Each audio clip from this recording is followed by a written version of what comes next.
listening to the Bluejay Breakdown.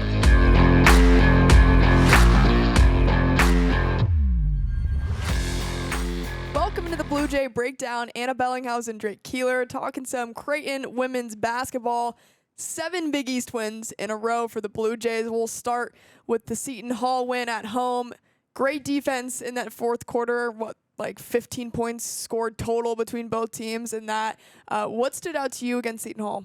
Yeah, I mean, they kept it going, and that's a talented Seton Hall team. They challenged them throughout that game, and it was wild to watch that fourth quarter. You see Creighton's offense struggling, and, you would think that opens a window. I don't remember what the exact offensive stats for Creighton were, but they went a long time without scoring. They really struggled. 7 minutes. Yeah, I think that's exactly what it was. And but, they held Seton Hall down, and they could not cut into that deficit at all. I'm not sure they even made it a 2-possession game again. So that was really impressive. And, I mean, that's how they hold on, and that's what they did against Marquette as well. So the defense, especially late in games, has been really impressive lately. They've made the plays they needed to make. Mm-hmm. Yeah, especially for a team that's not known for their defense. Yeah. I talked to Lauren Jensen post-game, and she said it felt good relying on that defense and knowing they have the capability of it because, yes, they have the offense clicking all the time. They have so many shooters, but if you can't get stops, it doesn't matter necessarily because you have one bad shooting night with the player.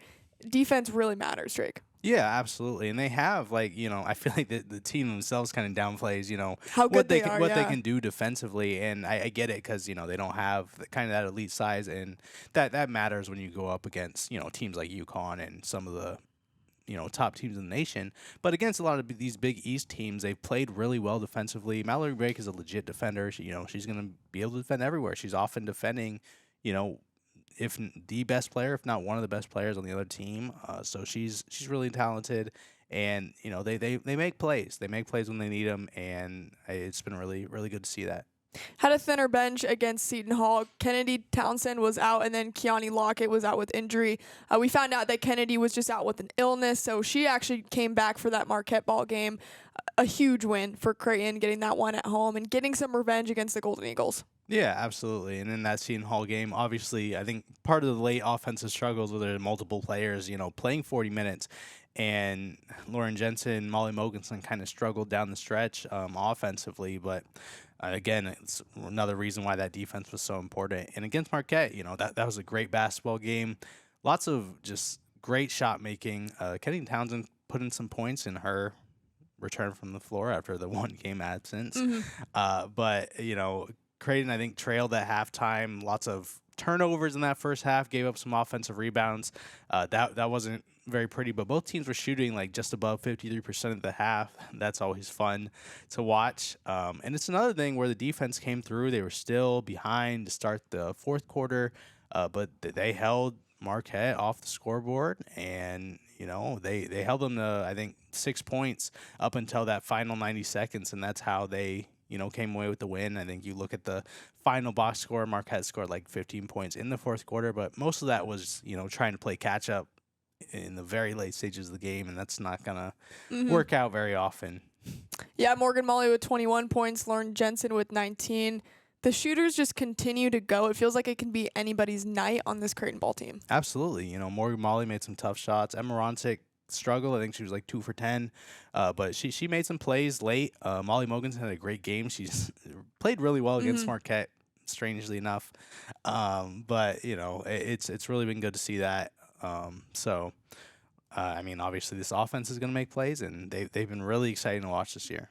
Yeah, Creighton, again, in sole possession of second place in the Big East. I believe they're up a game as well over St. John's right now. Yeah. So really good positioning, especially when the Big East tournament comes around. And then, of course, you want to continue that resume for March Madness. Next 3 games against more of the bottom-tier teams in that Big East. So they play Butler, Xavier, and DePaul. What's going to be important during that stretch just to take care of business? Yeah, I mean, I think that's, what you want to do. DePaul's a solid team. They did kind of challenge Creighton when Creighton went to DePaul. But, these are teams you should be able to take care of with all due respect to them, and it's going to be really, really interesting. Extending that winning streak to 10 games would be really cool for the team before they kind of go back into some challenges, and they can really kind of take a hold on that second place spot in the Big East. The St. John's is going to be next top challenger for sure. Absolutely. You get St. John's again, and then, of course, UConn you play on the road. Another great opportunity for Creighton to kind of get over that hump. You had a really disappointing loss to them at home. I think it would mean a ton, at least to keep it close against UConn, maybe even come away with the win. It'll be interesting to see how that plays out and how Creighton just develops. I feel like they've just gotten better every single game. Yeah, for sure. I think that St. John's game is going to be really important. You know, they beat them the first time, but that was at home. This one's on the road. That's a team that can really challenge them as well. So I'm interested to see how that plays out. And against UConn, obviously, they've kind of shown some vulnerabilities this season. So you don't want to get beat by 40 points again. You know, whatever it was. I mean, I don't think anyone would panic if it did happen, but the team was absolutely not happy with that. And they're not 40 points worse than UConn, even if the Huskies are the better team. Agreed. So they want to play a lot better than that, and it'd be really nice to see them stay in that game throughout for sure. Well, Drake, we'll talk more Creighton women's basketball next week. Thanks so much for joining us. This has been the Bluejay Breakdown. And before we go, we want to mention you can win Omaha Supernovas tickets for their match this Saturday against San Diego. That will be in the description of this episode, so click the link. You can sign up, win some tickets. It's going to be a fun time in Omaha, so make sure you join and have a chance to win.